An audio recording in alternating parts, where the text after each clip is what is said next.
Sistema de lubrificação. O sistema de lubrificação tem a finalidade, né, de lubrificar os componentes e fazendo com que o motor aumente sua vida útil. Garante que as suas peças móveis realizem menos atrito entre si, diminuindo assim o desgaste elevando e superaquecimento. Desgaste elevado e superaquecimento. A gente tem aqui, o sistema de lubrificação tem duas funções. Ele faz com que, lembra as peças móveis, pistão, biela, eixo de comando de válvulas, essas peças elas precisam estar constantemente sendo lubrificadas. Esse óleo lubrificante que a gente coloca no motor, ele tem meio que duas funções. Ele faz com que facilite o trabalho entre as peças, ele cria uma película entre as peças móveis, fazendo com que facilite o trabalho delas. E o óleo lubrificante ele dissipa o calor gerado dentro do atrito, fazendo com que não desgaste tanto essas peças e não superaqueça. Então, duas funções interessantes do motor: ajudar na temperatura e também aumentar a vida útil das peças do motor. A gente tem várias peças, né, vários componentes, mas os principais seriam a bomba de óleo, que é essa peça aqui, que ela suga o óleo que está no motor aqui e manda aqui para a parte superior. Filtro de óleo, porque essas peças elas trabalham atritando, elas criam atrito entre elas, fazendo com que desgastem naturalmente, então esse óleo fica sujo de partículas sólidas e até no processo de combustão. E aí, no caso, esse óleo é filtrado e depois ele é mandado com pressão. Então, principais peças do sistema de lubrificação, a gente tem bomba de óleo, filtro de óleo, canais onde circula todo o óleo do motor. Então, nós temos bomba de óleo, cárter do óleo, que é aquela peça que vocês viram lá no início da aula, que eu falei para vocês sobre a questão de peças fixas, que é onde fica assentado o óleo do motor. Lembra lá? Quando o motor está desligado, o óleo está aqui na parte inferior. Quando o motor tem funcionamento, o óleo sobe dessa parte inferior através da bomba de óleo para a parte superior. Filtro de óleo. Sistema de lubrificação comparativo. A gente pode comparar o sistema de lubrificação com o sistema cardiovascular, seria o sistema circulatório do corpo humano. A gente tem uma bomba de óleo e a bomba que bombeia o sangue para todo o corpo e coração. A gente tem canais onde circula o óleo inteiro, na parte de cima para a parte inferior, todo esse circuito aqui, veias e vasos sanguíneos, artérias, veias, outros tipos de vasos sanguíneos, vasos capilares. Então, nesse caso, bem parecido o sistema circulatório com o sistema cardiovascular. Então, a gente compara para ficar mais fácil o entendimento sobre o sistema de lubrificação do motor. Manutenção do sistema de lubrificação. Troca do óleo e do filtro de óleo correspondente. É interessante ler o manual para saber a hora da troca do óleo do motor e a hora da troca do filtro.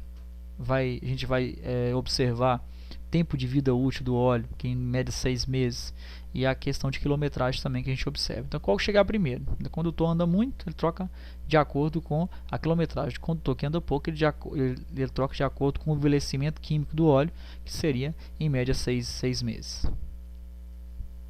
Nível de óleo, é interessante que você observe todos os dias, é igual o líquido de arrefecimento, a água do motor lá. Tem que olhar todo dia. Por quê? Porque isso abaixa, pode danificar, pode ter um vazamento, consequentemente você tem um prejuízo maior aí. Então, observar, tem a varetinha aqui, né? Nas aulas práticas, certamente o instrutor de prática vai explicar a vocês no modelo do carro que vocês estão tirando, onde que é esse nível de óleo, né? E vai estar abaixo do capô. Sistema de transmissão. O sistema de transmissão, o objetivo dele é transmitir a rotação do motor para as rodas. Sistema de transmissão, sistema responsável pela transmissão de força, rotação do motor até as rodas. Então, o motor, lembra lá, o único objetivo do motor é produzir um movimento rotatório, só isso, né? O motor está lá, queima combustível dentro dele, transforma energia térmica em energia mecânica. Aí, essa parte amarela aqui, ó, é todo o sistema de transmissão, que ele vai transmitir a força, a rotação do motor para as rodas. Nós temos principais peças. A primeira, embreagem. Essa aqui é a embreagem. Como é que a embreagem funciona? Ela vai cortar a rotação do motor. Né? Quem está acompanhando o vídeo, acompanhando as aulas aí, a gente comentei para vocês aí que o motor, quando ele fica em funcionamento, ele faz um eixo ficar girando e esse eixo não para de girar enquanto você não desliga a ignição do carro. Então, quando você aciona a embreagem, que você pisa na embreagem aqui, a embreagem faz com que corte a rotação que está indo para as rodas só do motor. Então, o motor continua funcionando, só que não está mandando rotação para as rodas ainda. Então, quando você pressiona a embreagem, você corta a rotação do motor para as rodas. Então, ela corta essa ligação que você tem nas rodas, as rodas não recebem rotação e o motor continua funcionando. Quando você solta a embreagem, ela faz a conexão novamente da rotação do motor para as rodas. Então, a única função dela, ela está aqui, ó, cortar a rotação do motor para as rodas. Caixa de câmbio ou caixa de marcha. A caixa de câmbio ou caixa de marcha, ela seria essa peça que está aqui. Nós temos ela aqui, ó. Ela tem uma função muito interessante. A caixa de marcha, a caixa de câmbio ou caixa de marcha, ela vai aumentar a velocidade do veículo, dar mais força, mais velocidade ao veículo de acordo com a necessidade. Ela tem inversão do sentido original do veículo também, quer dizer, colocar o carro para ré. Então, toda vez que você for acionar esse câmbio de marcha para você aumentar a força do carro, diminuir a força do carro, a gente vai ter que acionar a embreagem. Por quê? Porque essas conexões aqui são engrenagens, né? São engrenagens bem sensíveis que ficam uma conectada na outra, dando a rotação do motor. Então, para que eu consiga o engrenamento suavemente das marchas, há necessidade de eu pressionar a embreagem para mudar uma engrenagem de um lugar para conectar com o outro. Então, toda vez que eu for mudar a marcha, aumentar a velocidade, diminuir a velocidade do carro, dar mais força ou menos força, a gente vai ter que toda hora acionar a embreagem para que ela corte a rotação do motor. Aí você conecta a engrenagem com a outra engrenagem aqui, soltou a embreagem, a rotação do motor conecta novamente para dar a rotação necessária para as rodas. Nós temos também árvore de transmissão, ou chamado de eixo cardan. É esse eixo aqui, ó. Eixo de transmissão, árvore de transmissão, ou também chamado de eixo cardan. Essa peça é aqui, ó. Aqui nós temos a embreagem, caixa de marcha, eixo cardan, e aqui está com as conexões, né, diferencial, semi-eixo e semi-roda. Então, essa árvore de transmissão ela só é um elo de ligação que traz a rotação do motor, né, da frente para a parte traseira. Só para isso. É um elo de ligação ligando a caixa de marcha nas rodas, nas peças das rodas traseiras.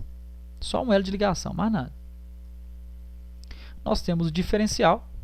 Diferencial, por sua vez, a gente tem ele aqui, ó, essa peça aqui é o diferencial. O diferencial, ele recebe a rotação através da árvore de transmissão, que você conectou na caixa de marcha lá. E ele vai girar, ele vai mudar a rotação dessa roda para essa. Quer dizer, ele vai fazer com que uma roda gire diferente da outra. Ela recebe a rotação, manda para essa roda de maneira diferente, né? Principalmente quando você vai fazer curvas com o veículo. Há necessidade de uma roda girar mais rápido que a outra, quem está fazendo seu diferencial, né? Há necessidade de uma roda girar da esquerda mais devagar que a outra, por causa que a curva é para a esquerda ou para a direita, tanto faz. Então o diferencial tem esse objetivo, né?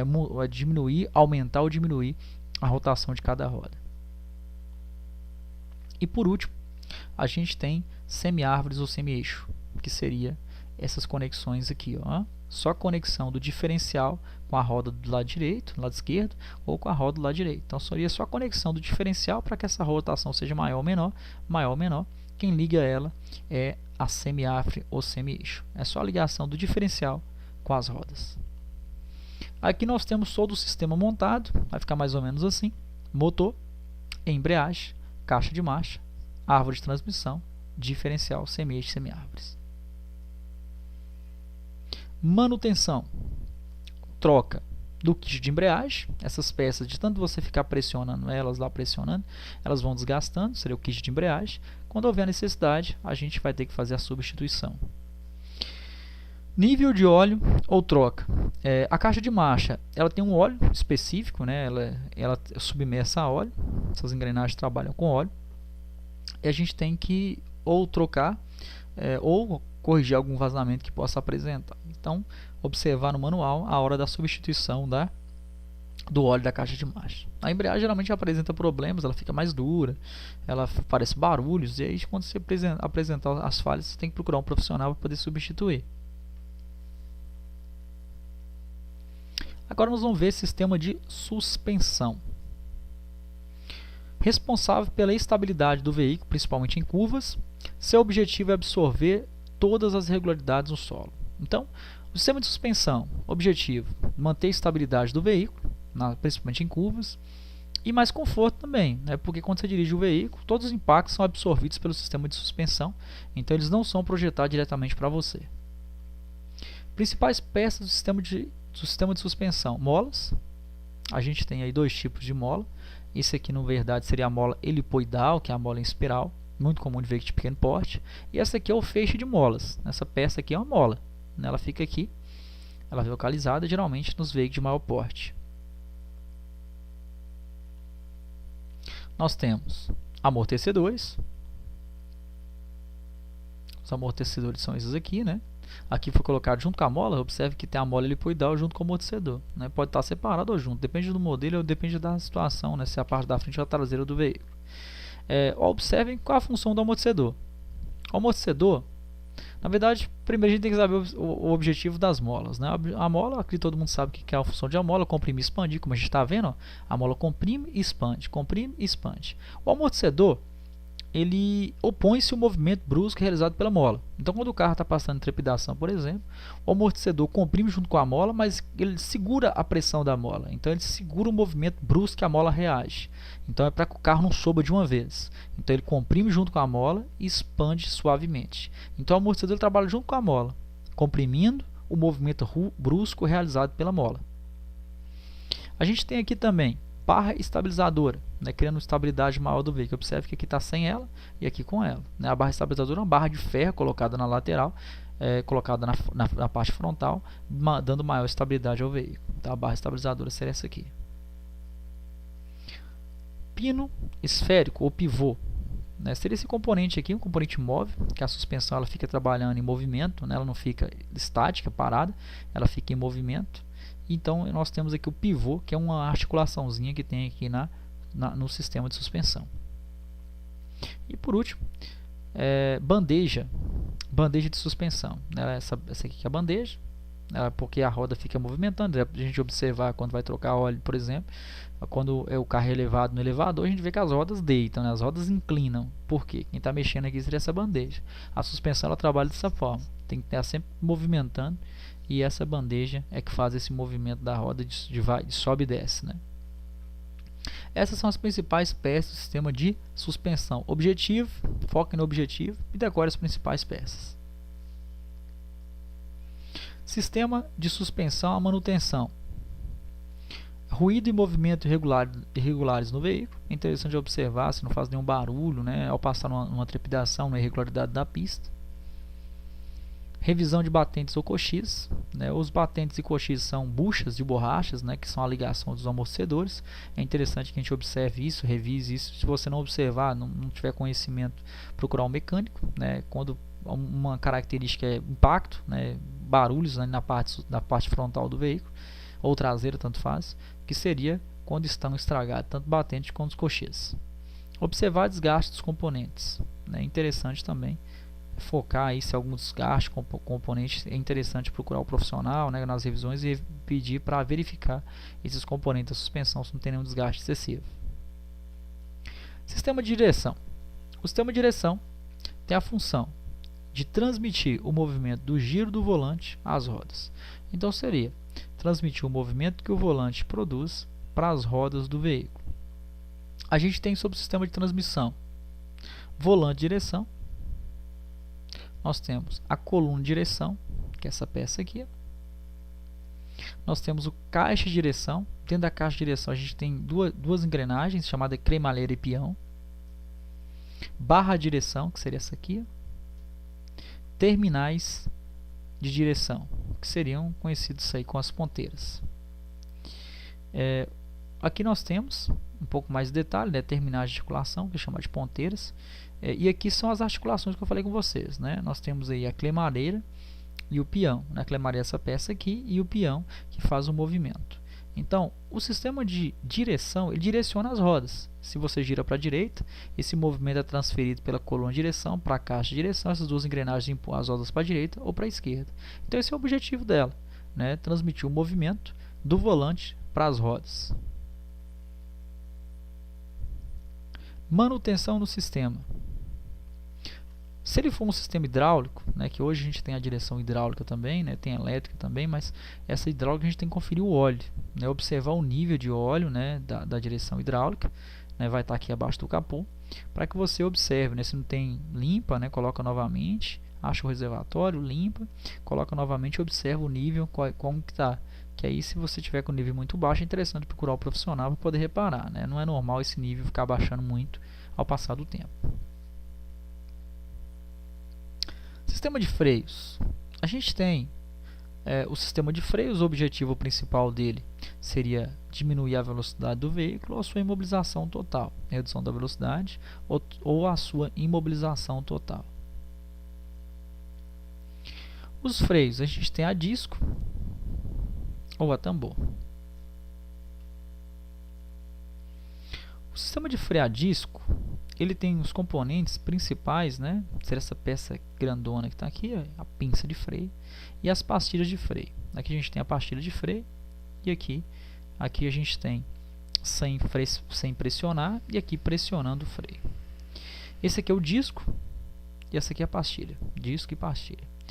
O disco seria mais ou menos assim, essa parte do disco fica, né, entre essa pinça, de um lado vai ficar uma pastilha, de outro lado vai ficar outra pastilha. Aí você está andando, quando você pressiona, aí essas pastilhas encostam no disco, uma de um lado e de outro, criando um atrito, fazendo com que o disco pare de girar. Esse disco, ele é solidário à roda, ele é parafusado na roda. Então, consequentemente, o disco para de girar através da pressão aqui feita pelas pastilhas, consequentemente a roda para de girar. O freio a tambor é parecido, só que ele tem outros componentes. Ele vai ter o tambor, que é essa peça grandona. Observe que ele tem alguns furos. Esses furos é onde encaixa a roda. E dentro a gente tem as sapatas. Aqui nós temos a sapata de freio, a lona de freio. E aqui o cilindro de roda, conhecido como burrinho de freio. Aí o tambor ele fica girando, ele está solidário à roda, a roda está girando, o tambor está girando também. Aí essa peça aqui, que é o cilindro de roda, ela abre. Quando você pressiona o freio, ela abre. Ela abre pressionando as sapatas com as zonas de freios para a parte interna do tambor, criando um atrito interno. Observe que aqui estava girando e aqui parou de girar. Por quê? Porque abriu aqui, fez com que abrisse na parte interna, fazendo o atrito fazer com que o tambor pare de girar. Consequentemente, a roda para de girar junto. Nós temos esses dois chips. Esse freio a tambor, ele é um freio não é tão preciso. Esse freio a disco é um freio mais preciso atualmente. Esse freio a disco ele se encontra na maioria dos veículos na parte dianteira, e o tambor, nos modelos que ainda utilizam o tambor, seria na parte interna. É como se o disco fosse a evolução do tambor também, né? O disco é um sistema um pouco mais moderno, é mais preciso se comparado com o freio a tambor. Tipo de freio, a gente tem ele mecânico, a gente tem hidráulico, a ar, hidrovácuo ou ABS. O freio mecânico é aquele freio mais simples, né? Exemplo, o freio de estacionamento. Ele é mecânico, você pressiona, puxou, ele tem cabos de aço que travam as lonas de freio na parte interna. Então seria o freio, um exemplo de freio mecânico. O hidráulico é um sistema que usa óleo, né, que seria o sistema mais moderno, um sistema comum nos automóveis, que utiliza óleo, que seria o fluido hidráulico, para fazer a frenagem ou do freio a disco no freio a tambor. O freio a ar, ou chamado também de pneumático, seria do sistema de maior porte. Em vez de ter o óleo no sistema, a gente tem o ar comprimido, que seria o próprio compressor de ar no caminhão, por exemplo, muito comum em veículos de maior porte, que faz a pressão, fazendo com que faça a frenagem nos tambores. O hidrovácuo é um sistema hidráulico com vácuo, né? É um sistema de um freio hidráulico, só que quando o motor está em funcionamento, ele traz o ar de fora, fazendo com que crie um vácuo, crie uma pressão, fazendo com que o pedal de freio fique mais macio e um pouco mais preciso. O ABS é um sistema que não impede o travamento das rodas, que é o Anti-Lock Brake System, é anti-travamento de rodas. Ele pode ser um sistema utilizado tanto no freio a tambor quanto no freio a disco. Nós temos aqui, freio de serviço, atua nas 4 rodas. O freio de serviço, você pressionou ele, que o pessoal chama de freio de pé, ele freia tanto as rodas dianteiras quanto as rodas traseiras, independente se é freio a disco, ou a tambor ou vice-versa. O freio de estacionamento atua nas rodas traseiras, né? O freio de estacionamento, que é um freio mecânico, tensionado por cabos, quando você pressiona ele trava as rodas traseiras, as dianteiras ele não freia. Freio ABS é o sistema de frenagem que visa em que avisa sistema de frenagem que evita que as rodas bloqueiem quando o pedal de freio é pisado fortemente. Quer dizer, quando você pressiona com muita força o sistema, num freio convencional que não tem o ABS, ele trava as rodas. O ABS não, ele tem uma central, um módulo de controle, fazendo com que cada roda tenha um sensor diferente, mandando a frenagem ideal para cada roda. É tanto que a gente observa que o ABS, quando acontece a frenagem com o ABS, você consegue desviar de obstáculo. Quando é o freio convencional que não tem o sistema ABS, você não consegue desviar de obstáculo com ele, o veículo tende em linha reta. Então o ABS é um sistema que impede o travamento de rodas, que é o Anti-Lock Brake System. Manutenção no sistema. Nível de fluido. Olhar todos os dias, é interessante o nível de fluido de freio, né? Como é que está o nível de óleo lá do freio. E troca. A troca é feita em média 10 mil km ou no máximo a cada 2 anos, se não atingir essa quilometragem. A gente lê o manual lá, que tem carro que tem veículos que demoram um pouco mais que 10 mil para poder fazer a troca. Lê o manual. Esse aqui é chamado de sangria de freio. Quando mencionar na prova sobre sangria de freio, vocês têm que entender que seria a forma de retirada do óleo, né, do óleo do motor lá, do óleo do sistema de freio e colocação de um novo, né? Isso aqui também é utilizado para quando acontece perfuração no sistema, que tem entrada de ar no sistema, eles fazem a sangria de freio. Então a sangria de freio é a retirada do óleo e colocação de um óleo novo. Substituição desses dois componentes. Lembra lá? Pastilha de freio, freio a disco. Elas vão desgastar. Quanto mais você usa o carro, quanto mais você usa o freio, mais ela desgasta. E as donas de freio também. Também a mesma coisa. Quanto mais usa o veículo, mais elas vão desgastar. Então, substituição, manutenção preventiva, para que prolongue a vida útil do disco, prolongue a vida útil do tambor também.